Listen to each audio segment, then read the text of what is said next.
everyone, my name is Kevin Henry, a security consultant and computer analyst programmer and holder of the CISSP, the Certified Information Systems Security Professional certification. I look forward to sharing knowledge and experiences with you.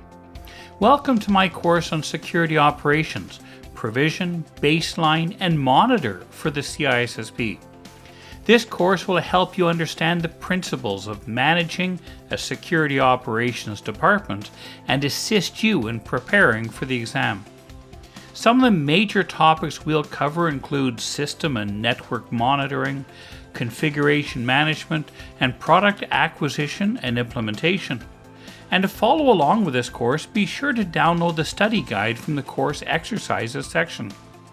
By the end of this course, you'll be prepared to progress into the next area of the CISSP, Security Operations Respond.